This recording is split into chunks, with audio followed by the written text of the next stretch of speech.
பெருமைகள் பல நிறைந்த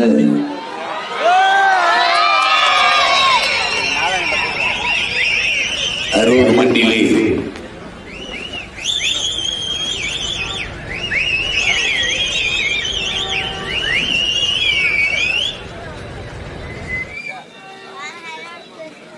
பழங்குடி மக்களை பாதுகாப்போம்,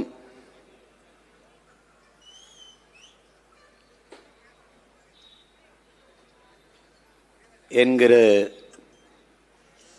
நோக்கத்தை முன்வைத்து உலக பழங்குடி நாள் அந்த நாளிலே எழுச்சியோடு என் இன சொந்தங்கள் கூடியிருக்கிற இந்த கூட்டத்தை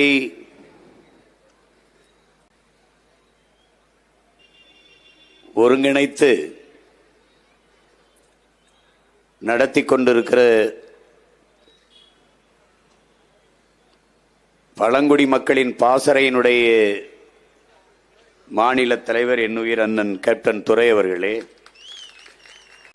அவரோடு உடனின்று உழைத்த என் உயிர்க்கினிய தம்பிகள், தர்மபுரி மாவட்டத்தினுடைய நாம் தமிழர் கட்சியினுடைய களப்போராளிகள், என் உயிர் தம்பி தங்கைகள், இங்கே நம்மோடு இந்த நிகழ்வில் பங்கேற்று கருத்துக்களை பதிவு செய்த பெருமக்கள் ஐயா ஜெகநாதன், ஐயா சுந்தரராஜன் போன்றவர்களுக்கு என்னுடைய அன்பும் நன்றியும்.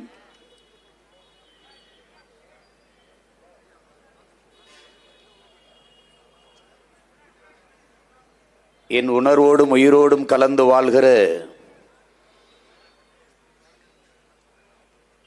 என் தாய் தமிழ் உறவுகள் அனைவருக்கும் என் அன்பும் வணக்கம்.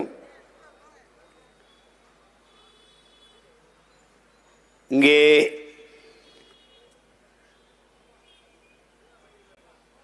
உரையாற்றிய என்னுடைய அண்ணன் ஆதித்தமிழர் விடுதலை இயக்கத்தினுடைய பொதுச் செயலாளர் வினோத் அவர்கள்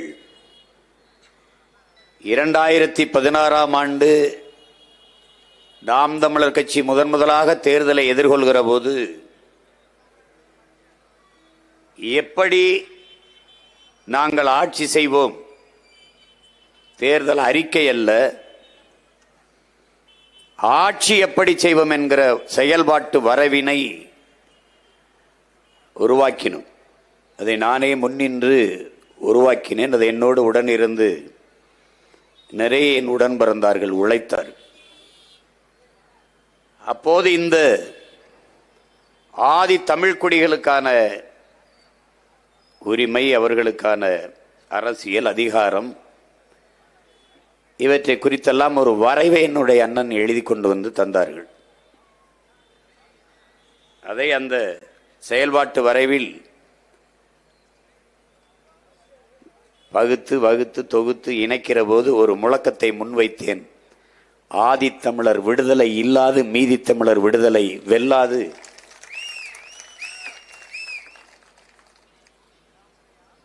அதேதான் இன்றும்.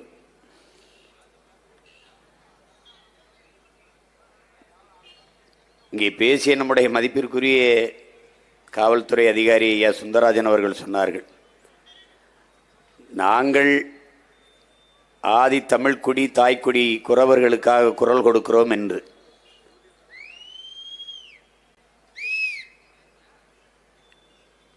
அதை அப்படி பார்க்கக்கூடாது. எங்கள் பிறவி கடமையை நாங்கள் செய்கிறோம் என்றுதான் நீங்கள் பார்க்க வேண்டும்.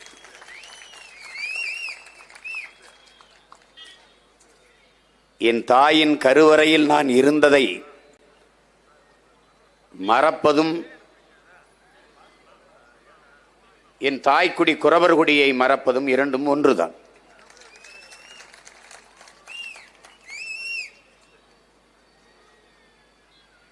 இங்கே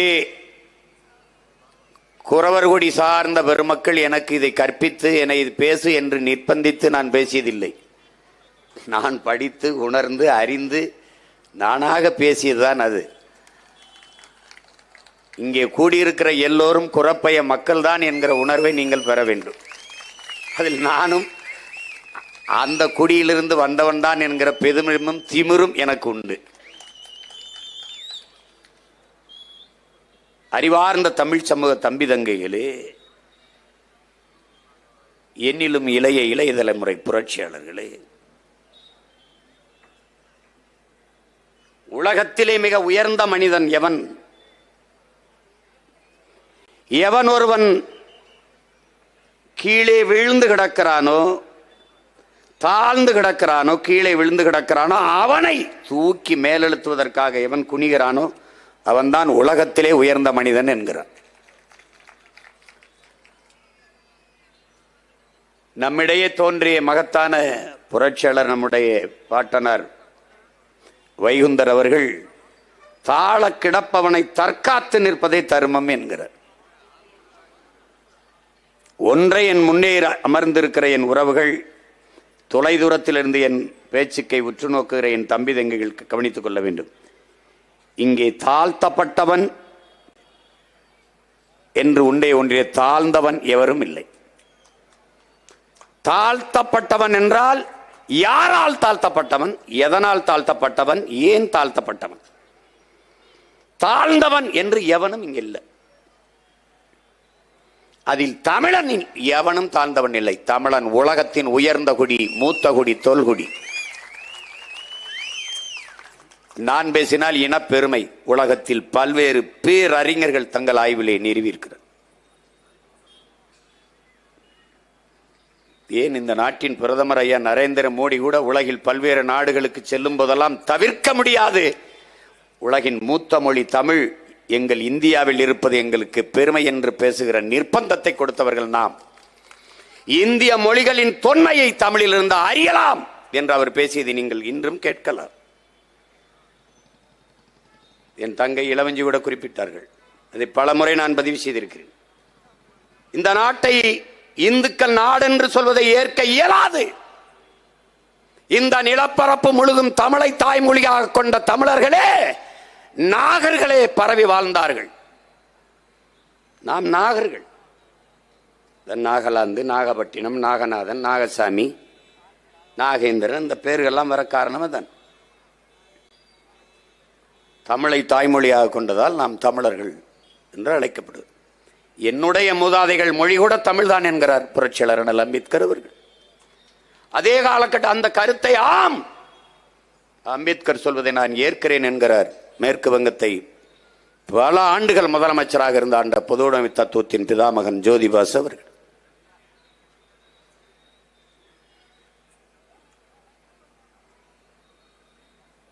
இங்கே பேசிய நம்முடைய ஐயா சுந்தரராஜன் அவர்களோடு கூப்பிட்டார்கள். தொல்காப்பியமும்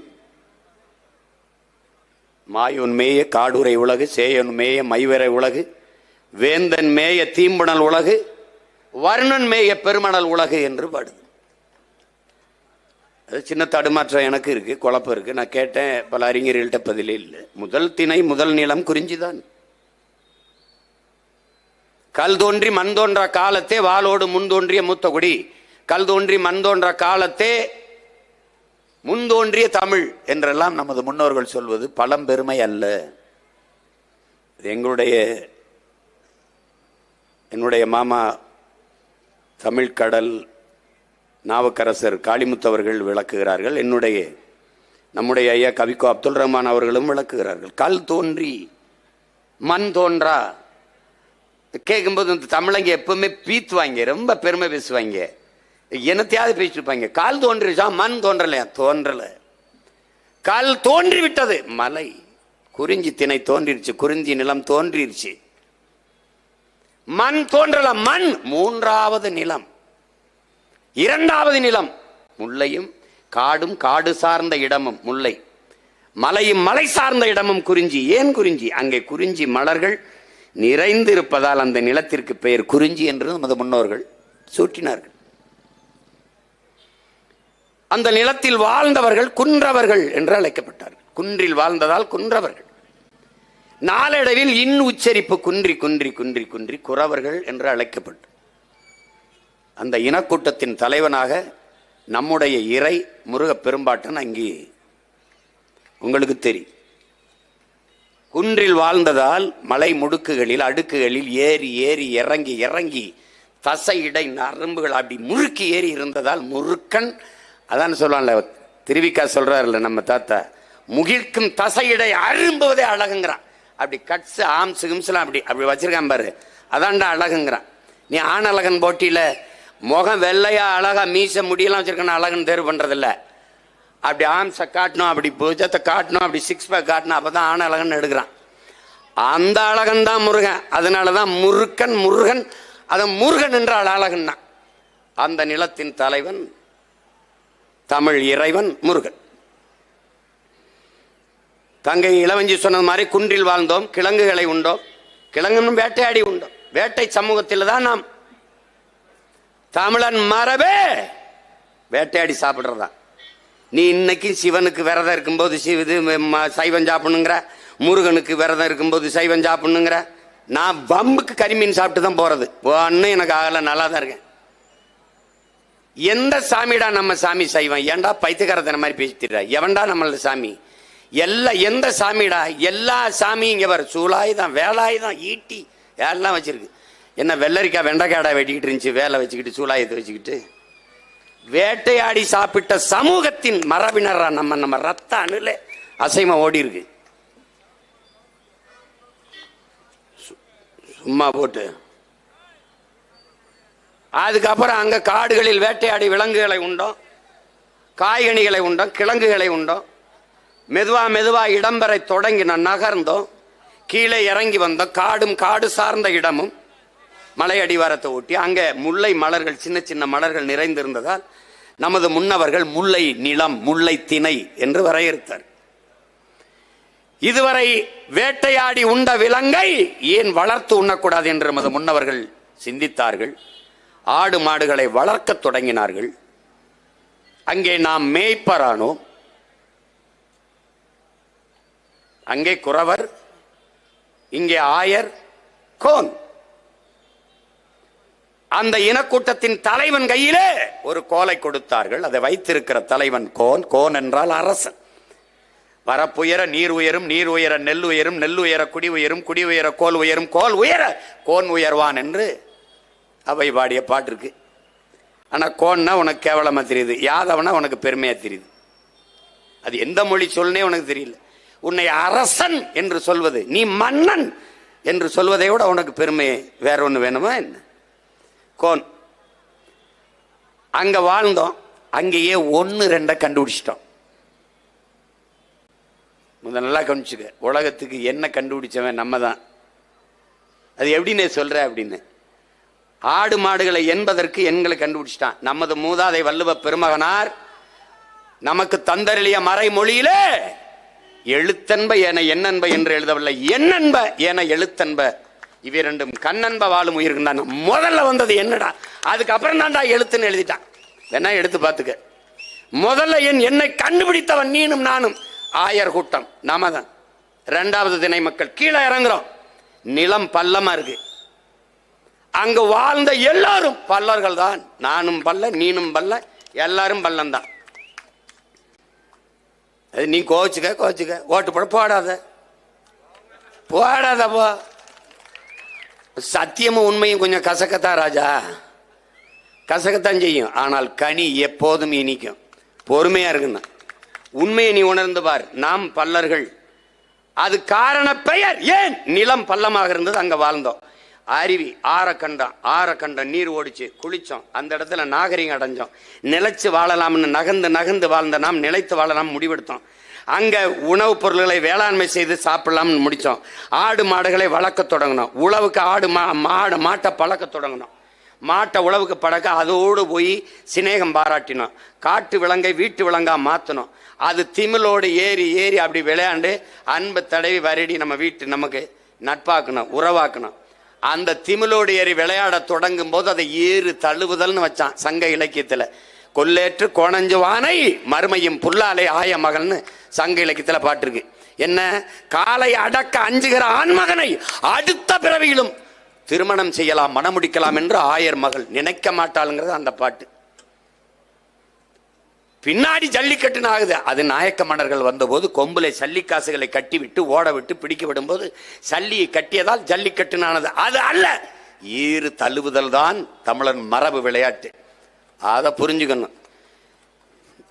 நீ என்ன காலை நம் மாடு, அது மாடு இல்லடா நம்ம செல்வம். அதே வள்ளுவ பெருமகனார் கேடில் விழிச்செல்வம் கல்வி ஒருவருக்கு மாடல்ல மற்றையவைங்கிறார். கல்விதான் மானுடனுக்கு அறிவு செல்வம், ஆனால் மாடும் நம் செல்வம் பாடுறார்.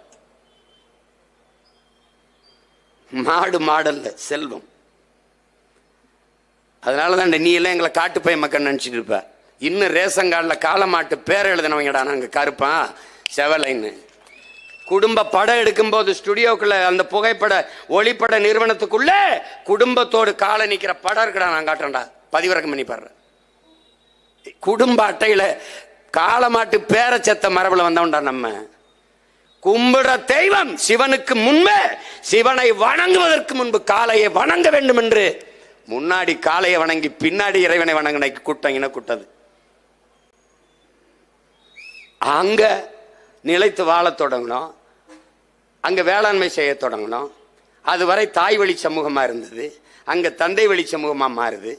ஒருவனுக்கு ஒருத்தின் ஆகுது. அவன் வேளாண்மை செய்ய போறான், வீடை பார்த்துக்கணும், குழந்தைய பார்க்கணும்னு. அன்னைக்கு தாய் யாருன்னு தெரியுது, தந்தை யாருன்னு தெரியல. அது வேற. அப்ப தெரியுது, ஒருவனுக்கு ஒருத்தின் வாழும்போது தந்தை இவன் வருது. அப்புறம் தான் அப்பம் பேரை போடுறது, அப்பம் பேரை முதல் எழுத்தா போடுறது, இந்த கிழிக்கிறதெல்லாம் வந்துட்டுது. உனக்கு புரியுதுன்னு நினைக்கிறேன். தந்தை வழி சமூகமா மாறுறோம். அங்கதான் கலை, இலக்கியம், பாட்டு, கூத்து, இசை, நாட்டியம் எல்லாம் வருது. அங்கதான் கோயில கட்டுறோம், அங்கதான் வழிபடுறோம். பல்லர்கள் நாம் தான் பாண்டியர்கள். டேய், இதுல எந்த சாதி சமூகத்துல பாண்டியன்னு பேர் இல்ல சொல்றான்? சொல்லு. தேவேந்திரர்ல பாண்டியன் இல்லையா? வன்னியர்ல இல்லையா? கோனார்ல இல்லையா? நாடார்ல இல்லையா? கவுண்டர்ல இல்லையா? சொல்லு. முதலியார்ல இல்லையா? உடையார்ல இல்லையா? எல்லாருலையும் பாண்டியன் பேரு. காரணம், நாம் தான்டா பாண்டியர்கள். அப்ப அங்க இருந்தா அங்க வாழ தொடங்கினோம். இப்ப என்ன நீங்க கவனிக்கணும், குறவர் மருத நிலம். இங்க மருத மரங்கள் அதிகமாக இருந்தால் இந்த நிலத்தின் பெயர் மருத நிலம். இப்ப கல் தோன்றிருச்சு, மண் தோன்றல. மண் எப்போது தோன்றுகிறது? நிலம் எப்போது வருகிறது? மூன்றாவது நிலமாக வருது. அப்ப கல் தோன்றி மண் தோன்றா காலத்தே வாளோடு முன் தோன்றிய மூத்த குடி தமிழ் குடி என்று பாட்டு வருது.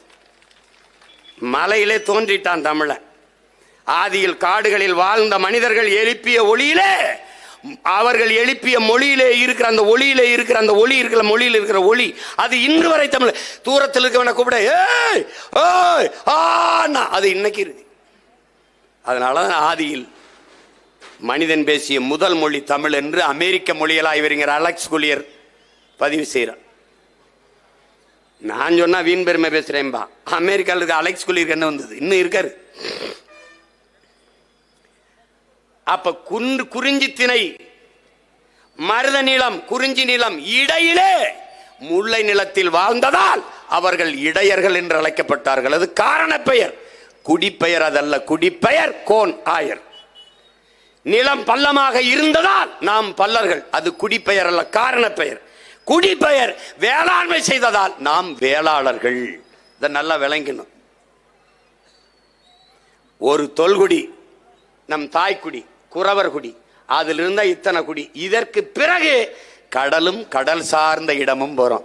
அது நெய்தல் என்று அழைக்கப்படுது. அங்க வாழ்ந்தவன் மீனவன் அல்ல, அவனுக்கு பேர் மீனவன் அல்ல. மீனவன் என்பது காரண பெயர். காரணம், மீன் பிடிப்பதால் மீனவன். பால் விற்கிறதுனால பால்கார், கீரை வித்தா கீரைக்கார். அப்படிதான் நீ சொல்ற. குப்பையை அல்றதுனால குப்பைக்காருங்கிற. குப்பையை போட்ட உடனே என்ன பேர் சொல்றது? பால் விற்கிறவர் பால்கார். சரி, விற்கிறாரு பால்கார். காய்கறி விற்கிறவர் காய்கறிக்கார், அப்படிதானே சொல்ற? அப்படித்தான் சொல்ற. ஆனா குப்பையை ஆள்றவன குப்பைக்காரங்கிற போட்ட உடனே என்ன சொல்றது? நீ தான்டா பெருங்குப்பை, உண்மையிலே குப்பைக்காரன் நீ தான்.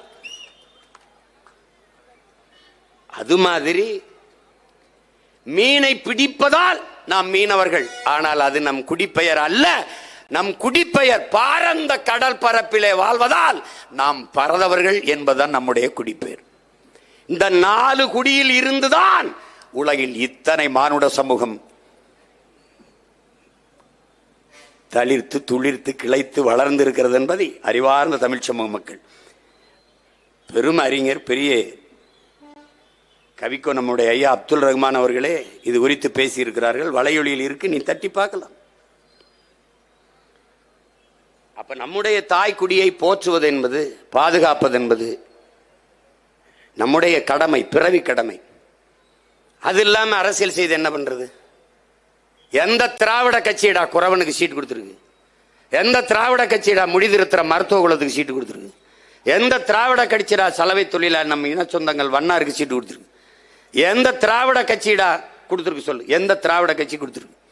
தச்சருக்கு கொடுத்துருக்கா? குயவருக்கு கொடுத்துருக்கா? குயவருக்கு கொடுத்துருக்கா? ஒரே ஒரு கட்சி தான்டா தமிழ்நாட்டில் கொடுத்துருக்கு, நாம் தமிழர் கட்சி மட்டும்தான் கொடுத்துருக்கு.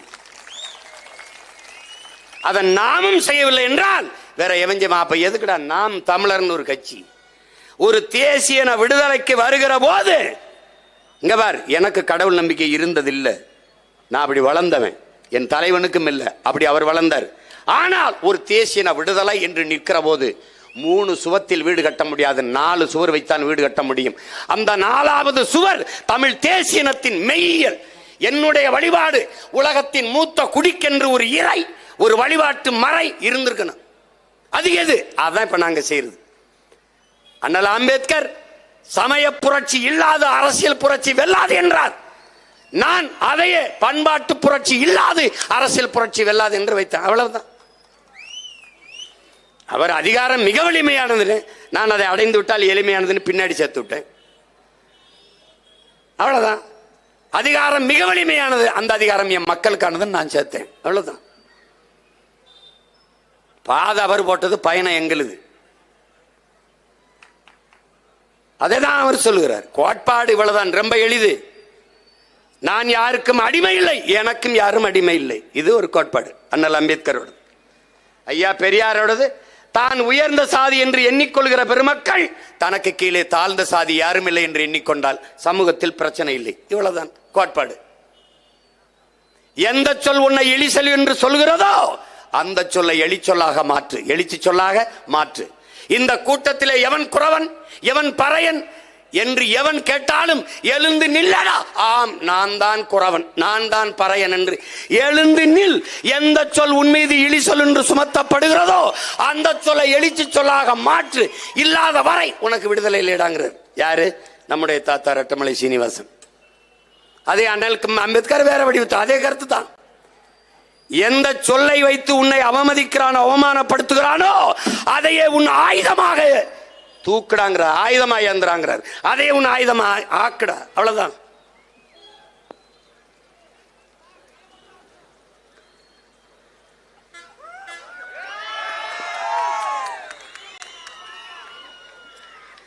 இரு, எதுக்கு மழைக்கெல்லாம் பயந்து ஓடிட்டு இருக்க?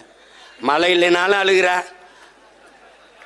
மழை பெய்யல மழையே பெய்யலைங்கிற, பெஞ்சா ஓடுற. நீ மழை பெஞ்சா இது பண்ற. வயநாட்டில் பாரு, செத்து போன ஆயிரக்கணக்கான மக்கள். இரு, மழையை நேசி ரசி, சும்மா போட்டு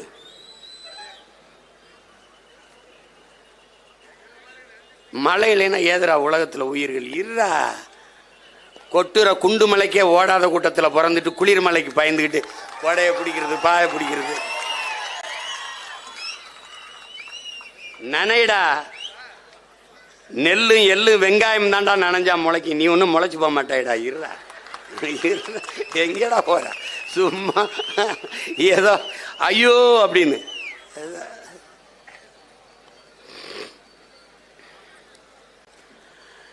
நாம் என்னென்ன சிக்கல்களை எதிர்கொள்றோம்? நீங்கள் ஒன்றை தெரிஞ்சுக்கணும்.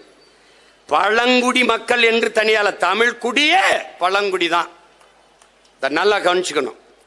இதில் பழங்குடி மக்களின் பாதுகாப்பு, அன்னை பூமியை பாதுகாக்க ஆதிக்குடியை பாதுகாப்போம் என்பது பழங்குடி மக்கள், ஷெட்யூல் டிரைப்ஸ், குறவர் குடிக்கு மட்டுமல்ல, தமிழ் குடியே பாதுகாக்கப்பட வேண்டிய சூழலுக்கு தள்ளப்பட்டிருக்கு. ஏன்னுச்சுக்கா ஐயா சுந்தரராஜன் சொன்னார் பாருங்க, அவன் மண்டையில உளவியல அவனுக்கு ஏத்திருக்கான். இங்க பார், வெள்ளக்காரன் படை நகர்த்தி வந்து கொண்டே இருக்கான். தென் மாநிலங்களில் நுழையும் போது அவனுக்கு பிரச்சனை இருக்கு. எப்படிடா இவங்களை பிளந்து பிரித்து அடிக்கிறது, சிதைக்கிறது, அடிமைப்படுத்துவது என்று முடிவெடுக்கிற போது அவன் தயங்குறான். அப்ப முதலாக அவன் என்ன ஒன்று யோசிக்கிறான், எவன் போர்க்குணம் கண்டு மூர்க்கமாக களத்தில் பாய்வானோ அவனை எல்லாம் குற்ற பரம்பரை என்று சட்டத்தை போட்டு ஒடுக்கிறான். அதுல முதலில் போட்டது கள்ளர், அதுக்கப்புறம் குறவர், அப்புறம் மறவர், இப்படி ஒவ்வொரு சாதியாக போறான். சொல்றாரு பாருங்க, 73 சாதியா போடுறான். நல்லா கவனிச்சுக்கணும். அதனால அவன் பொது புத்தியில் என்னன்னா, எந்த குற்றச்செயல்களுக்கும் முதல்ல குறவர் இளைஞர்களை, பெண்களை பிடிச்சு கொண்டு உள்ள போட்டுருவான். நான் வந்து போராடும் போதெல்லாம் ஒவ்வொரு தம்பியும் கண்ணீர் விட்டு கதறான். தொட்டதுக்கெல்லாம் தூக்கிட்டு போய் காவல் நிலையத்தில் வச்சு அடிக்கிறாங்கன்னா, இந்த வழக்கை ஒத்துக்க, இந்த செயின் அத்தேன், இந்த வீட்டில் நான் திருடினேன்னு ஒத்துக்க. அவனுக்கும் இந்த திருட்டுக்கும் ஒரு சம்பந்தம் இல்லை, ஒரு சம்பந்தம் இல்லை. ஆனால் அவனுக்கு ஏன், அவனுக்கென்று குரல் இல்லை, அவனுக்கென்று அரசியல் வலிமை இல்லை, அதிகாரம் இல்லை. அவன் ஒடுக்கப்பட்ட அடித்தட்டு மக்களாக இருக்கான். அந்த இடத்தில் அவனுக்காக குரல் கொடுத்து கூட நின்று தோல் கொடுத்து நிற்க வேண்டியது ஒவ்வொரு தமிழச்சிமாரில் பால் குடித்த மான தமிழ் மகனின் கடமை என்பதை நீ புரிஞ்சுக்கணும். உன் பிறவி கடமை, அதை புரிஞ்சுக்க. நீ குறவர் குடிங்கிற ஆதிக்குடி, நீ தாயின் முளை மார்பில் குடிச்சான், அவன் பூமி தாயின் மலை மார்பில் பால் குடிச்சான். அவன் இல்லைன்னா காடும் இல்லை நாடும் இல்லை. நீரின்றி அமையாது உலக என்பது போல காடின்றி அமையாது நாடு என்பதும் சத்தியம், உண்மை. அதை புரிஞ்சுக்கணும். இன்னைக்கு வயநாட்டில் மலைச்சரிவு, பெரிய சேதம், பேரிழப்பு, அப்படி என்ன செய்யறது தெரியாம உறைஞ்சிட்டது நாடு. எல்லார் இதயங்களும் இடி விழுந்தது போல மக்கள் அப்படியே பார்க்குற, என்ன செய்யறது தெரியல. நம்முடைய போற்றுதற்கும் வணக்கத்திற்கும் உரிய பெருந்தகை முத்தமிழ் பேரறிஞர் ஐயா வைரமுத்து அவர்கள் ஒரு கவிதை எழுதியிருக்காங்க. இந்த முத்தமிழ் பேரறிஞர்னு சொல்றேன்னு நினைக்கிறியா? இவன் சொல்ல மறுத்தா நான் சொல்றேன். அவர் முத்தமிழ் பேரறிஞர் அல்ல, நான் சொல்றேன் நாத்தமிழ் பேரறிஞர். 4 தமிழ் பேரறிஞர். இயலிசை நாடகம்ங்கிற முத்தமிழ் தான் நீ பார்த்திருக்க. அறிவியல் தமிழ் ஒன்று இருக்கு, அதையும் சேர்த்து நான் தமிழ் பேரறிஞர் நான் சொல்றேன். இன்னைக்கு நான் சொல்லும்போது கேட்க, கூண்டுக்குள்ள நின்று நான் கத்துறதுனால கூவுறதுனால கேட்க மாட்டேது. ஒரு நாள் கூரையில ஏறி இந்த சேவல் கூவும், அன்னைக்கு எல்லா பயிலும் என்னை நீ பார்ப்பேன். அதிகாரமற்ற எளிய மகன் அரூர்ல ஏதோ ஒரு ஓரத்தில் நின்று பேசிக்கன்னு நினைக்காத. 2 வருஷம் 2 ஆண்டு தான் பொறுத்துரு. மொத்தம் இப்ப என்னை சுத்தான். நான் பேசினாலும் என்னை பற்றித்தான் பேசுவேன், பேசினாலும் என்னை பற்றித்தான் பேசுவேன், என் கட்சியை பற்றித்தான் பேசுவேன், என் தம்பி தங்கச்சியில பற்றித்தான் பேசுவேன். தம்பி, என் பேரை பற்றி உச்சரிக்காம உனக்கு சோறு கிடையாது. என் எச்சில் இல்லாம உங்க கட்சி கிடையாது, ஒரு பய கிடையாது. பல பேருக்கு சோறே என்னை பேசுறதான், திட்டுறதான். தீட்டி தீட்டி பேசினாலும் வட்டியில சோறு அப்பா. அது மாதிரி அவன் என்னதான் திட்டி திட்டி பேசினாலும் அவனுக்கு வட்டியில 2 சோறு. சீமானை பத்தி பேசினா ஒரு 5000ங்க. போடா போடா பொழைச்சிட்டு போடா பொழைச்சிட்டு. மாசம் 5 லட்சம் போடா, நல்லா போடா போடா.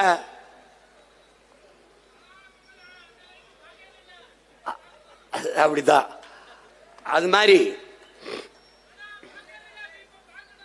முத்தமிழ் பேரறிஞர் நம்முடைய ஐயா வைரமுத்து அவர்கள் மலைகளை, இங்க பாருங்க, மலைகளை மலித்ததும் காடுகளை அழித்ததும் நதிகளை கெடுத்ததும் தான் இந்த பேரழிவுக்கு காரணம்ங்கிறது.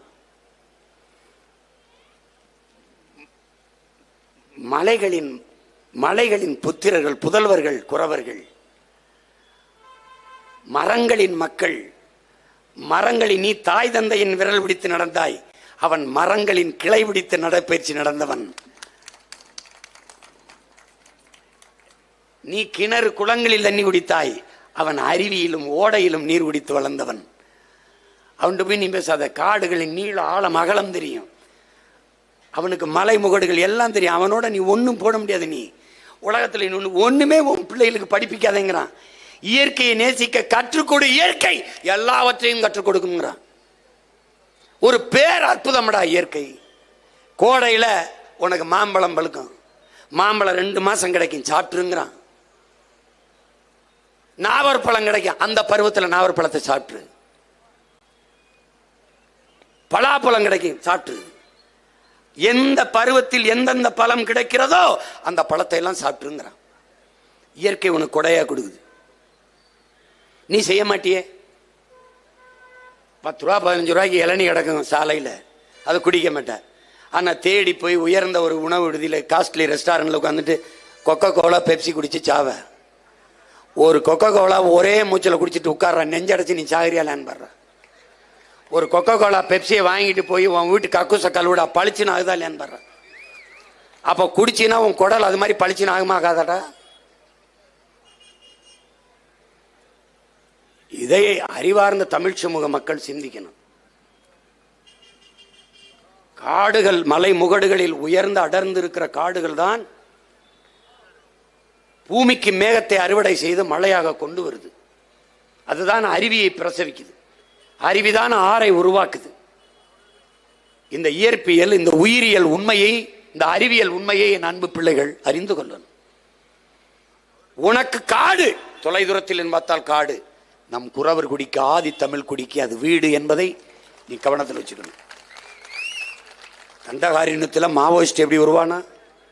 200 லட்சம் கோடிகளுக்கு, 200 லட்சம் கோடிகளுக்கு அந்த மலைகளில் இருக்கிற கனிம வளங்களை வெட்டி எடுக்கிறதுக்கு அந்நிய முதலாளிகளுக்கு ஒப்பந்தம்.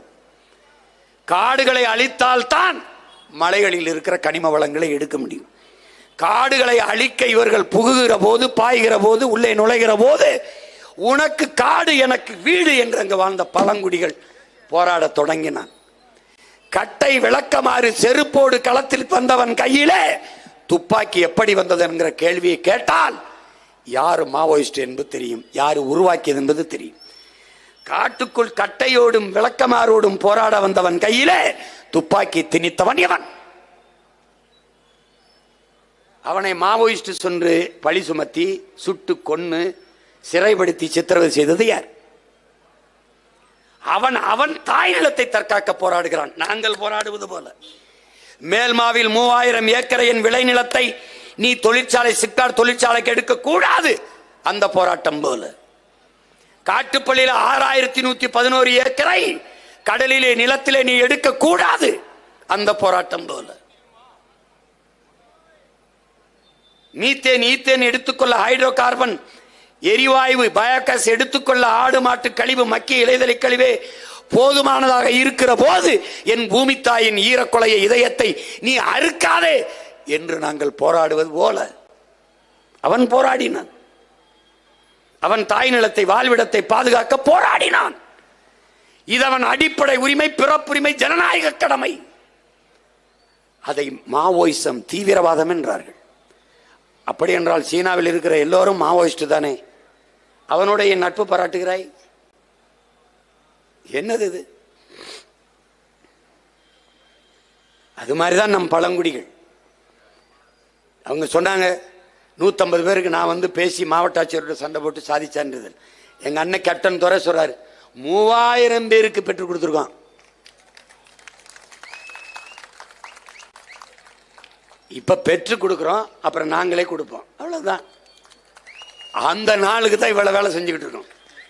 கிருஷ்ணகிரியில் இருக்கிற நம் குடிகளை, நம் ஆதி தமிழ் குடிகளை ஆந்திராவில் இருக்கிற காவலர்களை வந்து விசாரணைன்னு கைது பண்ணி கொண்டு போய் காவல் நிலையத்தில் வைத்து நம் அக்கா தங்கை வன்புணர்வு செய்து உயிர் உறுப்பிலை மிளகா பொடியை தூவி பிற அந்நிய மாநிலத்திலிருந்து, அருகில் இருக்கிற மாநிலத்திலிருந்து உன் மாநிலத்தில் இருக்கிற உன் பெண்ணை விசாரணை என்று நள்ளிரவில் கைது செய்து கொண்டு போனதை தடுக்காதவர்கள் இந்த திராவிட திருவாளர்கள். உன் அண்ணன், உன் மகன் இந்த மண்ணிலே அதிகாரத்தில் இருந்தால் வந்து என் அக்கா தங்கச்சி தொற்றுப்பானு ஒரு நிமிஷம் நீ கற்பனை பண்ணி பார்த்துக்க. தூக்கி உள்ளதுக்கு போட்டு அவனை மிளகா பொடியை வச்சு தேய்ச்சி விட்டுருப்பேன். எங்க தேய்ச்சிருப்பேன்னு நீ யோசிச்சு பார்த்துக்க. அந்த இதுக்கு கமிஷனர் அலுவலகத்தில் போய் குற்றப்பதிவு செய்தும் ஒரு நடவடிக்கையும் இல்லை, ஒன்றுமில்லை. அந்த என் அக்கா தங்கையோடு களத்தில் நின்று போராடியது நாம் தமிழர் கட்சியின் மகளிர் பாசறை தங்கைகளும் என் தம்பிகளும் தான் என்பதை அறிவார்ந்த தமிழ் சமூக மக்கள் எண்ணற்ற பேர் பல்லாயிரக்கணக்கான மனுக்களை கொடுக்கிறார்கள். அவர்களுக்கு ஒரு ஆறுதல். தன் மகனிடத்தில் சொல்லிவிட்டால், தன் அண்ணனிடத்தில் சொல்லிவிட்டால், தன் தம்பியிடத்தில் சொல்லிவிட்டால் அவன் குரல் கொடுப்பான். அவர்களுக்காக நான் நிற்பேன் என்கிற நம்பிக்கை தான். எல்லா நோய்க்கும் எல்லா சிக்கலுக்கும் கடவுளிடத்திலே நீ முறையிடுவது போல. கடவுள் என்ன குடல் மருத்துவரா, இல்லை தலைவலி மருத்துவரா, இல்லை காய்ச்சல் மருத்துவர், எந்த மருத்துவர் தெரியாது. ஆனா எல்லாவற்றுக்கும் எனக்கு எப்படியாவது எனக்கு வலியை குணப்படுத்திடு, ஒரு நம்பிக்கை. அதுபோல என் இன மக்கள் அதிகாரமற்று நின்றாலும் தன் மகன் தனக்காக பேசுவான் என்ற நம்பிக்கையிலே எண்ணற்ற மனுக்களை கோரிக்கையிலே எங்களிடத்திலே வைக்கிறார்கள். கேட்கிற இடத்தில் இப்போது, நாளை தீர்க்கிற இடத்தில் விரைவில் உங்கள் பிள்ளைகள் வரும். இங்க பேசிய என் தம்பி சண்டாளாங்கன்னு அண்ணன் பாடிற வேணாங்கிறான். ஏன் நாம் பாடல ஐயாத, ஏ பல பாட்டு, அடி சண்டாளி உன் பாசத்தாலே பாட்டு இருக்கு. சண்டாளி ஓம் பாசத்தாலே தம்பி அமீர் அவர்கள் எடுத்து அந்த பருத்தி வீரன்லாம் பாட்டு இருக்கு. எத்தனை பாட்டு இருக்கு, நான் வேணா அனுப்புறேன், வலையொலியில் இருக்கு, தட்டிப்பாரு. சண்டாளான்னு ஐயா கருணாநிதி பலமுறை எழுதியிருக்காரு, மனோரால உரையாடல் எழுதியிருக்காரு, பாச பறவைகள்ல உரையாடல் எழுதியிருக்காரு. சண்டாளனா யாருன்னு நம்முடைய தாத்தா நாமக்கல் கவிஞர் எழுதியிருக்காரு. தாயை பழித்தவன், தந்தையை நிந்தித்தவன், நானும் சண்டாளன், நீதாண்டா சண்டாள், இவனெல்லாம் சண்டாளன் ஒரு பெரிய பாட்டு எழுதியிருக்காரு. இருக்கு, நீ எடுத்துப்பாரு. கம்ப ராமாயணத்தில் இருக்குது, கந்த சஷ்டி கவசத்தில் இருக்கு, திருமூலர் தந்த திருமந்திரத்தில் இருக்கு, பைபிள்ல இருக்கு, தமிழ்நாடு இருக்கு. இந்த என்ன அகர முதலில் சண்டாளன் ஒரு பெரிய பாடம் நடத்தி வச்சிருக்கான். சண்டாளன் கருணாநிதி சண்டாளன் சொன்னது இவ்வளவு வலிக்குதுன்னா, 60-100 வருஷமா உலகத்தின் மூத்த குடி தமிழ் குடி எங்களை, உலக மொழிகளின் தாய்மொழி தமிழின் பிள்ளைகளை, எங்களை திராவிடர்கள் திராவிடர்கள் என்று நீங்கள் இத்தனை ஆண்டுகளாக சொல்லும் போது எங்களுக்கு எவ்வளவு வலிச்சிருந்தார். இது அவமானமா இருந்தால் இது ஒரு தேசினத்திற்கு எவ்வளவு பெரிய அவமானம். நீ நல்ல வீரன், எதற்கு தமிழ் புதல்வன் தொகை கொடுக்கிற? திராவிட புதல்வன் சொல்லு, நீ பார்ப்போம். தகைசால் தமிழர் விருது, தகைசால் திராவிடர் விருது கொடுங்க. எங்க ஐயா நல்லகனு கொடுத்தீங்க, இப்ப ஐயா குமரி ஆனந்தன் கொடுக்குறீங்களா? தகைசால் திராவிடர் கொடுங்க பார்ப்போம். எவ்வளவு பெரிய ஏமாற்று. இந்த 3 ஆண்டுகள்ல இந்த அரசு பெற்றிருக்கிற அரிய உயரிய பெருமை 1000 ரூபாய் அரசு என்பதுதான். 1000 ரூபாய் அரசு. பள்ளிக்கூடத்தை கட்டி சீரமைக்க முடியல, சிற்றூர்கள் தரும் பள்ளிக்கூடங்களை. நான் பிறந்த என் ஊர்ல சிவகங்கை மாவட்டத்தில் அரணையூர்ல நான் படித்த தொடக்க பள்ளியினுடைய சீரமைப்பை நாங்க செஞ்சோம். எங்க அண்ணங்க ஊர்ல இருக்க அண்ணங்களோடு நான் பணம் கொடுத்து சீரமைச்சேன். ஆனால் இன்னும் 2 வாத்திய ஆசிரியர்களை பணி நியமனம் செய்ய முடியல, போராடிட்டு இருக்கேன். பிள்ளைகளுக்கு சமைச்சு கொடுக்கிற சத்துணவு பணியாளருக்கு சம்பளம் கொடுக்க முடியல. நீ கொழுப்படுத்திட்டு போய் சதுரங்க விளையாட்டு 100 கோடிக்கு, இப்ப இந்த ஃபார்முலா 4 ஃபார்முலா 4 அப்படின்னு ஒரு கார் பந்தயம், அது 50-60 கோடி. இதே அப்போ அறிவு கருவறையாக இருக்கிற வகுப்பறைகளை, பள்ளிகளை, ஒரு நாட்டின் எதிர்காலம் அந்த நாட்டின் வகுப்பறையில் தீர்மானிக்கப்படுதுங்கிறான். ஒரு அறிவார்ந்த சமூகத்தை உருவாக்க ஒரு ஆகச்சிறந்த பணி கல்வி பணி. அதை கற்கிற பள்ளிக்கூடங்களை சீரமைத்து ஆசிரியர்களுக்கு உரிய ஊதியம் கொடுத்து தரமான கல்வியை தேசத்தின் குடிகளுக்கு கொடுக்க முடியல. கேட்டால் திராவிட மாடல். என்ன மாடல்? என்ன மாடல்? நீ ஏதோ பழங்குடி மக்கள் குறவர் குடிக்குத்தான் ஆபத்து பாதிப்பு நினைச்சிட்டு இருக்க. நீ வாழ்ந்துட்டியா? நீ இதை வாழ்ந்துட்டியா? 1000 ரூபாய்க்கு நீ கையெந்திர நிலைமையில தான் இருக்க. தமிழ் புதல்வன் அந்த அந்த பணம் கொடுக்கிற அறிவிப்பு வரும்போது இன்னைக்கு செய்தித்தாளில் படிச்சு பார்த்தீங்கன்னா, வறுமை கல்வி கற்க கல்விக்கு ஏழ்மை ஒரு தடை இல்லை. கல்வி கற்க ஏழ்மை ஒரு தடை இல்லை. ஏன் 1000 ரூபாய் கொடுக்குறாருல? என் மக்களிடத்துல ஒரே ஒரு கேள்விதான் உங்க மகன் கேட்பேன். இந்த 1000 ரூபாய் இந்த அரசு ஏன் தர வேண்டும்? எதற்காக தர வேண்டும்? இந்த பணத்தை எப்படி தருது? இந்த கேள்வியை நீங்க எழுப்பி பார்க்கணும். எதுக்காக பெண்களை குறி வச்சு 1000 ரூபாய் கொடுக்குது?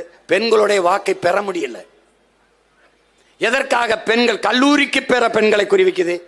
இளம் பெண்கள் இளைஞர்கள் சீமான் பின்னாடி ஆயிரக்கணக்கில் திரளுகிறார்கள். சீமான் யார்? முதலமைச்சர் மகனா, பேரனா? இல்லை. யார்?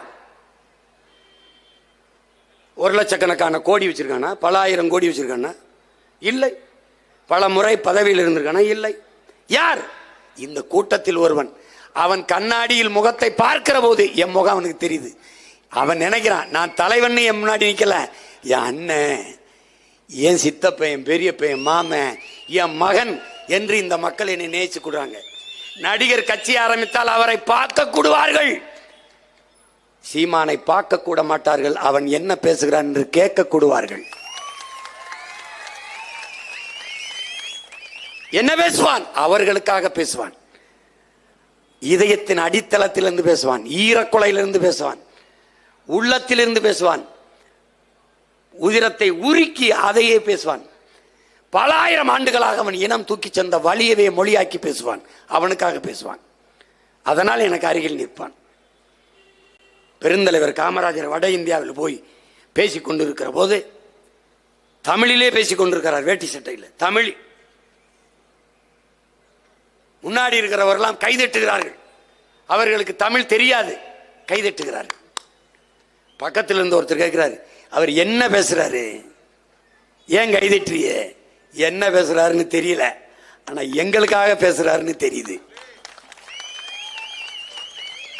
அது மாதிரி இந்த மக்கள், என் உடன் பிறந்தவர்கள் தங்கை தம்பிகளுக்கு தெரியும், அந்த அண்ணன் அவங்களுக்காக பேசுறேன்னு தெரியும். அதனால ஒரே ஒரு தடவை கேளுங்க, எதுக்கு இப்ப தமிழ் புதல்வனுக்கு காசு? ஏன்னா அவருக்கு தெரியுது இந்த 1000 ரூபாய் கொடுத்ததுல கொஞ்சம் இளம் பெண்கள் ஓட்டு நமக்கு விழுகுது. என்ன புள்ளி விவரம். இப்ப இந்த இளைஞர்கள் சீமானுக்கு போடுறான். அவன் என்ன நினைக்கிறான், நம்ம ஒரு தொகுதிக்கு 50 கோடி செலவழிச்சோம், அவன் 5 லட்சம் தான் செலவழிச்சான், வட்டிக்கா செலவு கூட செலவழிக்கல. நம்ம நிறுத்தும் போதெல்லாம் பெரிய பெரிய அமைச்சர்கள் மகன்களை நிறுத்தணும், அவன் யாருன்னே தெரியல வேட்பாளர். இவ்வளவு வேலை செஞ்சோம். ஆனா அவன் ஒரு ஆளா கத்தி 35 லட்சம் 36 லட்சம் ஓட்டை வாங்கியிருக்கான். 1 ரூபா ஓட்டுக்கு கொடுக்கல. யாரு போட்டது? கிறிஸ்தவ இஸ்லாமியர் போடல. ஏன்னா பிஜேபியின் பி டீம். நம்ம யாரு சொல்றா? மெயின் டீம் திமுக தான். கருணாநிதி ஐயாவின் 100ஆண்டு விழாவுக்கு நாணயம் காசு வெளியிடுகிறது மத்திய அரசு, இந்திய ஒன்றிய அரசு. ஏன் எப்படி வெளியிடுது?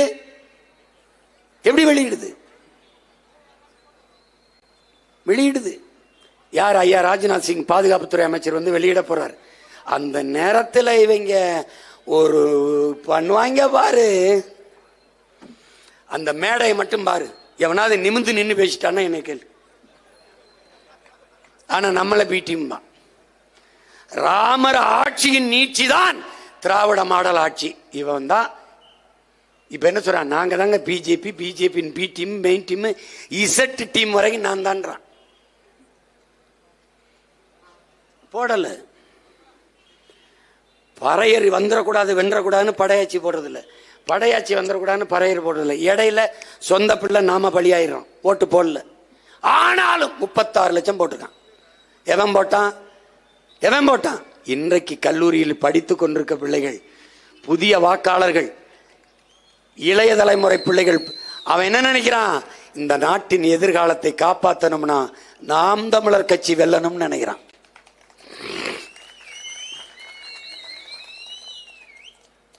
இன்னைக்கு 4.5 லட்சம் முத தேர்தலில், அப்புறம் 17.5 லட்சம், அப்புறம் 30 லட்சம், இப்ப 36 லட்சம். இது 1,20,00,000 ஆகும். இந்த நாடு நமதாகும்.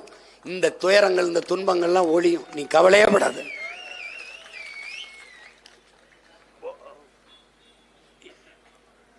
நம்ம கையில தான் இருக்கு. நாம் ஒவ்வொருவரும் போராடணுங்கிற முடிவுக்கு நீ வரணும். யாரோ ஒருத்தருடைய வேலைன்னு நீ போயிடக்கூடாது. என்னைய சொல்லுவாங்க, 3 மணிக்கு படுத்த, 6 மணிக்கு எந்திரிச்சு பயிற்சிக்கு போயிட்ட, இந்த 3 மணி நேரம் உறக்கம் போதுமா அப்படின்னு. உலகத்தில் சாதித்த எல்லாருடைய வரலாறையும் படித்தா மிக குறைந்த நேரம் தூங்கியவனாத்தான் இருக்கான். எங்களுடைய தலைவர், நம்முடைய தலைவர் கற்பித்தது என்ன? உறங்காதே, எழுந்திரு, எழுந்திரு, ஓடு. நீ அடிமை, அடிமை உரிமை பெறும் வரை ஓடு. உன் இனம் விடுதலை பெறும் வரை ஓடு, ஓடு. ஒரு நாள் நிம்மதியாக உறங்கலாம். உன்னை ஒருவரும் எழுப்ப மாட்டார்கள் உன் மரணத்திற்கு பிறகு. அப்படின்னா என்ன சொல்றார்? மரணம் வரை ஓடுறாங்கிறார். அப்படி அவர் ஓடினார். அவர் பிள்ளைகள் நாம ஓடணும். எதுவரை? விடுதலை. நம்முடைய ஐயா அப்துல் கலாம் என்ன சொல்றார்? உன்னால் முடியும் வரை போராடாதே, நீ நினைத்தது முடியும் வரை போராடுறாங்க. நீ என்ன நினைக்கிற? தூய தமிழர் ஆட்சி, தமிழ் தேசிய ஆட்சி இங்க மலரணும். ஏதோ குறவர் குடிதான் தாழ்த்தப்பட்டிருக்கு, ஒடுக்கப்பட்டிருக்கு. ஆதி தமிழ் குடி பறையர் குடிதான் தாழ்த்தப்பட்டிருக்கு, ஒடுக்கப்பட்டிருக்கு. நீ என்ன வாழ்ந்துட்டேன்னு சொல்லு, சொல்லு, நீ சொல்லு. ஒண்ணும் கிடையாது. அதனால எல்லோரும் சேர்ந்து இந்த பணியை செய்யணும். இது காலம் கையளித்திருக்கிற கடமை, வரலாறு நமக்கு விட்டிருக்கிற பெரும்பணி என்பதை என் அன்பு உடன் பிறந்தார்கள், என்னினும் இளைய என் தம்பிதங்கள் புரிந்து கொள்ளணும். அவன் பேசுவான், வியாக்கியானம் பேசுவான், இதெல்லாம் வெல்றதா, இதெல்லாம் போறதா, இவன் அதை பேசிவிட்டான், அதை பேசிவிட்டான், சீமான் இப்படி மேடையில் பேசலாமா அப்படின்னு. இப்போ ஒன்றும் அப்படி பேசலையே. 2 நாளைக்கு முன்னாடி ஒரு புத்தகம் வெளியிட்டேன், எங்க ஐயா மருத்துவர் பழனிவேருடைய புத்தகம். அந்த வெளியீட்டில் நான் அப்படி பேசலையே. நீ என்ன மொழியில் பேசுகிறியோ அந்த மொழியில் பேசினால்தான் உனக்கு புரியும். அதனாலதான் அப்படி பேசுறோம். எங்கள் தலைவர் எங்களுக்கு கற்பித்ததான். உன் எதிரி எந்த மொழியில் பேசுகிறானோ அதே மொழியில் பேசுற. கருத்துனாலும் கருத்து, கருவினாலும் கருவி. துப்பாக்கி தூக்கி வரவனுக்கு முன்னாடி போய் பிரசங்கம் பண்ணிருக்க முடியாது. நான் எந்த ஆயுதம் எடுக்க வேண்டும் என்பது எப்போதுமே எதிரிகள் தான் தீர்மானிக்கிறார்கள். அதை நீ புரிஞ்சுக்கணும். வாங்க சீமான், வாங்க ஐயா, வாடா சீமான், என்னடா சொல்றான், இதாங்க, இதுதான். புரிஞ்சுக்கிச்சா? இதுக்கு மேல விளக்கம் கேட்க கூடாது. இதுதான் அன்புனா அன்பு, வம்புனா வம்பு. நீ வெட்ட ஓங்குற போது விழுந்து கும்பிட ஈன பயன் நினைச்சுக்கிறாத எங்களை, இந்த கூட்டத்தை நீ வெட்டணும்னு நினைக்கிறதுக்கு முன்பே வெட்டி முடிக்கிற ஆட்கள் என்பதை மனசுல வச்சுக்கிட்டு இயங்கு. இந்த ஆட்டத்தை நீ எவ்வளவு நாள் ஆடுவாயின் பாரு தம்பி. எவ்வளவு வேகமாக சுத்துற, முதல்ல சுத்தி விட்ட பம்பரம் எங்க ஆணி இருக்குன்னு தெரியாத அளவுக்கு வேகமா சுத்தும். ஒரு நாள் அப்படியே தள்ளாடி தள்ளாடி தள்ளாடி சத்துன்னு விழும். நாங்க எப்படி தெரியுமில்ல, ஆக்கர் போடுறதுக்கு சுத்திட்டு பம்பரத்தை நாக்கில் எச்சி தொட்டு அப்படியே நிற்போம். விழுந்த உடனே போட்டா 2 தெரிச்சு ஓடும். ஒரு நாள் நீ விழும்போது உன் மண்டையில ஆக்கரை போட்டு பேக்கல, நீ பார்த்துக்கிட்டே இரு. ஏதோ என்ன அவரை அசிங்கப்படுத்துறாங்க, ஐயோ அவரை பேசலாம், அவரை தாண்டா பேசணும். ஐயா கருணாநிதியை இப்ப நாகரிகம் இல்லாம பேசிட்டாரு. டே அவரெல்லாம் நாகரிகமா பேச சொல்றதே அநாகரிகம்டா, பைத்தியக்கார பயில்களா. இந்த நாட்டில் அநாகரிக அரசியல், அதனுடைய ஆதி தொடக்கமே அவர் தான்டா. வலையொலியில் இருக்கு, தட்டி அனுப்ப முடியாது அக்கா தங்கச்சிக்கு, அவ்வளவு அவசியமா இருக்கு. என்ன போட்டு கேட்டுப்பாரு. ஏய், ரஷ்ய புரட்சியாளர் லெனின் சிலையை சாச்சிட்டான். ஒரு 3 வயசு பையன் தலை மேல ஏறி நின்று ஒன்று கடிச்சிட்டான். தட்டி பாரு, படம் இருக்கு. பங்களாதேஷின் தந்தை முஜிபுர் ரஹ்மான் மண்டையில ஏறி அடிச்சு சாச்சிட்டான் சிலைய. ரெவல்யூஷன், புரட்சி. இலங்கையில புரட்சி, ராஜபக்ச அப்பனுக்கு வச்சிருந்தான் சிலை, தூக்கி குப்பையில் தள்ளிட்டான். புரட்சி. சந்திரபாபு நாயுடு வந்தாரு, ஜெகன்மோகன் ரெட்டி ராஜசேகர் ரெட்டிக்கு வச்சிருந்த சிலையெல்லாம் எங்க கிடக்கு எவனுக்கும் தெரியல. அதே நிலைமை இங்க வரல. நீ பார்த்துக்கிட்டே ரொம்ப ஆடுற, நீ ரொம்ப ஆடுற. பதவி திமிரலையும் பண திமிரலையும் ஆடுற. இது ரெண்டு என்கிட்ட இல்லை. ஹிட்லர் சொல்றான், அதை உங்களுக்கு மறுபடியும் நான் சொல்றேன். இலக்க எதுவும் இல்லாதவன் இடத்திலே சவால் விடாத. என்கிட்ட இலக்க உயிரை தவிர ஒரு மயிரும் இல்லை. பார்த்து நடந்துக்க, பார்த்து நடந்துக்க. நீ ஒன்றும் கிடையாது. நீ அதிகபட்சமாக என்னை என்ன பண்ணி போடுவ? ஜெயிலில் போடுவ. என்னை மாதிரி மகிழ்ச்சியானவன் உலகத்தில் இல்லை. ஒரு ஃபோன் தொல்லை இல்லை, ஒரு இது இல்லை. நிம்மதியாக படிப்பேன், நிம்மதியாக குறிப்பெடுப்பேன். எப்போ வெளியில் விட்டே வந்து உன்னை கொல்லுவேன், வச்சு கொள்வேன். இப்போவே நான் கேட்குற கேள்விக்கு எதுக்கும் பதில் இல்லை, எதுக்கும் பதில் இல்லை. ஏதோ பேசிட்டு அலைகிற நீனு. பார்த்து பண்ணுங்க, நியாயமாற கவனம். பல சாம்ராஜ்யங்கள் சரிஞ்சிருக்கு. உனக்கு ஒன்றும் இல்லை. திராவிடம்னா என்னன்னே சொல்ல தெரியல. பார்த்துக்க. நீ வைதேகத்தின் படத்தில் வந்த விஜயகாந்த் மாதிரி. ஐயா விஜயகாந்த் தெரியுமில்ல? 2 ரீலுக்கு முன்னாடி செத்துருவார். ஆனால் ரேவதி அம்மா வந்து அந்த காதலியை கூட்டிகிட்டு வருவாங்க, காதலனையும் காதலியும் ஊரை விட்டு தப்பிக்க விடுறதுக்கு. ஊர் எல்லையில் வெள்ளச்சாமி அருவாளோட நிற்பார். அவர் செத்து 1 மணி நேரம் ஆயிடுச்சு. ஆனால் அப்படியே நிற்பார் அருவாளோட. வரலான்னா ராதாரவி தான் ஊர் மக்கள்லாம் பயந்துக்கிட்டு அப்படியே நிற்பாங்க. கடைசியாக ஒரு காற்றடிச்சோன்னு சத்துன்னு விழுவார். அப்படி நீ செத்துட்டா ரொம்ப நாளைக்கு முன்னாடி. சும்மா ஒரு கத்தியை வச்சு படம் காட்டிக்கிட்டு இருக்கா. ஒரு நாள் நீ விழுவா பாரு. நீ டெட் பாடி செயற்கை சுவாசம் கொடுத்து ஒன்று உயிர்ப்பிச்சு வச்சிருக்கான். ஆக்சிஜன் சிலிண்டரில் வச்சிருக்கான். உனக்கு கோட்பாடு இருக்கலடா. நீ பெரிய கொம்பாதி கொம்பன் கொள்கையாளன் தானே. ஐயா பெரியார் பேரறிஞர் அண்ணாவெல்லாம் வளர்த்த கொள்கையாளன் தானே. காசு கொடுக்காம கூட்டத்தை கூட்டுறா. கட்சியை கலைச்சுட்டாங்க. போறோம்டா கூட்டுறா. உன் திராவிட கொள்கை திராவிடம் என்பது பேசி கூட்டு பார்ப்போம். தலைவனும் தலைவர் நீங்க அப்பா முதலமைச்சரும் அமைச்சரும் சேலம் மாநாட்டில் பேசிக்கும் போது 3 சீட் ஆடிக்கிட்டு இருக்கான். போய் சமையல் அறையில் பிரியாணி சாப்பாடை தூக்கிட்டு போயிட்டு இருக்கான். எண்ணெய் கேனு சீரக பொட்டலம். அந்த சமயக்காரர் உப்பை கூட வாங்க எடுத்துட்டு போவாங்க. ஐயோ, இவங்க மாநாடு போடும்போது எல்லா இடத்துலையும் வாழை மரத்தை தாரோட வெட்டி வச்சிருது. கரும்பை அப்படியே பல ஆயிரக்கணக்கிற்கு நட்டுறது. ஏன் பெரியவங்க விவசாய பற்றி உங்கள் அப்பா அம்மா எனக்கு ஏதாவது தெரிஞ்சிருந்தா வாழையை தாரோட வெட்டி நடுவியா, கரும்பை வெட்டி நடுவியா? அது விளைய வைக்க எவ்வளவு காலம், அது எவ்வளவு சத்துள்ள உணவுப் பொருள். அதை கொண்டாந்து வீதியில் கட்டி என் ஜனம் கூட்டம் முடிச்சு போகும்போது விக்குன்னு அந்த தாரை அத்து கரும்பு அத்து கட்டா கட்டிக்கிட்டு கருமம். என்னடா உங்களுக்கு இதில் ஒரு பெருமை இருக்கு? என்ன பெருமை இருக்கு சொல்லு? ஏதாவது விவசாய குடும்பத்தில் பிறந்தவன் எப்படி பண்ணுவானா? கார் ரோதைக்கு பூ போடுறது, மேலே பூ போடுறது. எங்கள் கட்சியில் எவனாவது மாலை போட்டு பார்த்துருக்கியா? செத்தா போடு, உயிரோடு இருக்கும்போதுக்கு போடுற. அதுவும் ஒரு மாலை போடு போதும். சாமிக்கு போடுற நிறுத்து, தலைவர்களுக்கு போடுற. இன்னைக்கு பாட்டன் தீரம் சின்னமலைக்கு போட்டோம், ஆனால் அம்பேத்கருக்கு போட்டோம். மரியாதை விட்டு. பூ உனக்கு பூக்கல, எனக்கும் பூக்கல. அது பூச்சி வண்டு வண்ணத்து பூச்சி சிட்டுக்கு பூக்குது. விடுறா. அதை போய் இவர் பெருமை. அதில் இவனுக்கு பரவாயில்ல, மேலே வீசுறது, கார் சக்கரத்துக்கு போடுறது. இப்படி ஒரு கூட்டம் உருவாயிருக்கு பாருங்க. எல்லாத்தையும் மாற்றணும், ஒழிக்கணும். அதுக்கு ஒரே ஒரு வழிதான் இருக்கு. திராவிடம் ஒழிகன்லாம் பேசாத, திமுக ஒழிகன் பேசாத, நாம் தமிழர் வளர்க வெல்கன்னு பேசு. கருணாநிதி அவர்கள் ஒழிகன்னு பேசாத, தலைவர் பிரபாகரன் வாழ்கன்னு பேசு.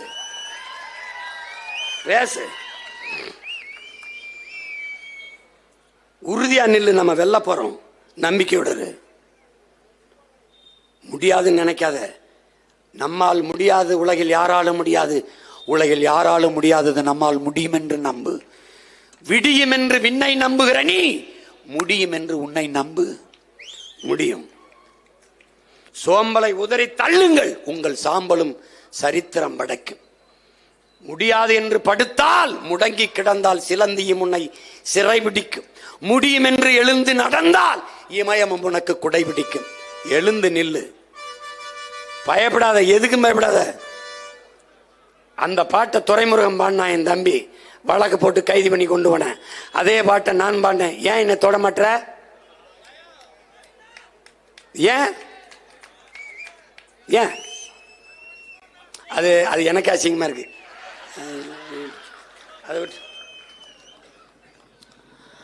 அதை விட்டு அதனால அவங்க என்னமோ நம்ம அவங்கள பார்த்து பயப்பட நினைக்கிறேன். நம்மளை பார்த்தா எல்லா பயிலும் பயப்படுறான். அதனால நீ ஒன்றும் கவலைப்படாத. இன்னும் 2 ஆண்டு இருக்குன்னு நினைக்காத. 10 மாசம் தான் இருக்கு 26 தேர்தலுக்கு. படையை பெருக்கு, தடையை நொறுக்கு, இறுதி இனத்தின் விடுதலையே இறுதி இலக்கு. விட்டாத. சிறை அதை நிறை, வழக்கு இல்லாது விடியாது கிழக்கு. இந்த கோட்பாட்டை உள்வாங்கிக்க. ஒன்றும் கிடையாது. சிறை கட்டினதே நமக்கு தாங்கிற திமிரும் பெருமிதமும் உனக்கு இருக்கணும். சிறையை கட்டினதே நமக்கு தாண்டா. இங்க பாரு, திருடன், தாலியா இருக்கிறவன், கொள்ளக்காரன், கொலகாரன், இவனை தாண்டா சிறை சிதைக்கு. எப்பவும் மண்ணுக்கு மக்களுக்குமாக போராடுகிற புரட்சியாளனை, போராளியை சிறை செதுக்கும் என்பதை நீ நினைவில் வச்சுக்க. ஒன்றும் கிடையாது. நேரு மாதிரி இரு. இன்னும் 16 ஆண்டுகள் கூட என்னை சிறையில் வையுங்கள், புத்தகத்தை மட்டும் தயவு செய்து கொடுத்து விடுங்கள்னாரு. புத்தகத்தை நீ நேசிக்க, சுவாசிக்க, வாசிக்க கத்துக்க. ஒன்றும் கிடையாது. நீ அறிவை தேடி ஓடுங்கள், நாளைய வரலாறு உங்கள் நிழலை தேடி ஓடி வருங்கிறார் புரட்சி ஜெனரல் அம்பேத்கர். அதை கவனத்தில் வைத்துக் கொண்டு செல்லுங்கள். அடித்தட்டு மக்கள், உழைக்கும் மக்கள், ஆதி தமிழ் குடிகளுக்கான அதிகாரத்தை நாம் வெல்வதுதான் பாதுகாப்பு. பெண்களுக்கு 50 விழுக்காடு கொடுப்பதற்கு காரணம் பாதுகாப்பு. குறவர் குடிக்கு தேர்தலில் நிற்க இடம் கொடுக்க காரணம் பாதுகாப்பு. ஆதி தமிழ் குடி பறையர் குடிக்கு பொது தொகுதியிலே 16 தொகுதி கொடுத்ததற்கு காரணம் பாதுகாப்பு தான். அதிகார அரசியல் வலிமையும் அதிகார வலிமையும் தான் பாதுகாக்கும். அதனால கவனத்தில் வைத்துக் கொண்டு வேலை செய்யணும். இது ஆதி பழங்குடி குறவர் குடிக்கான பாதுகாப்பு அல்ல, ஒட்டுமொத்த தமிழ் தேசிய குடிகளுக்கான பாதுகாப்பு என்பதை கவனத்தில் வைத்துக் கொண்டு களப்பன்றி ஆட்ட வேண்டும். நம்முடைய தாய்க்குடி, அதை மதிப்பதற்கு பதிலாக மிதிப்பதென்பது பெரும் கொடுமை. அந்த கொடுமையை இளைய தலைமுறை தமிழ் பிள்ளைகள் செய்யக்கூடாது. அவர்களுக்கு தோளுக்கு தோல் நின்று, துணையாக நின்று, அவர்களுடைய அரசியல் வலிமையை, அதிகாரத்தை வென்று கொடுக்க வேண்டியது நம்முடைய பிறவி கடமை என்கிற உறுதியை ஏற்க வேண்டும். இந்த பழங்குடி நாளிலே பழங்குடி மக்களின் உரிமைக்காக நாம் களத்திலே நின்று அவர்கள் உரிமையை பெற்றுக் கொடுக்க வேண்டியது ஒவ்வொரு தமிழ் பிள்ளையின் கடமை என்கிற உறுதியை ஏற்போம். புரட்சி எப்போதும் வெல்லும். நம் வெற்றி அதை நாளை சொல்லும். தமிழ் தாய் வாழ்க, தலைவர் பிரபாகரன் வாழ்க. நாம் தமிழர்.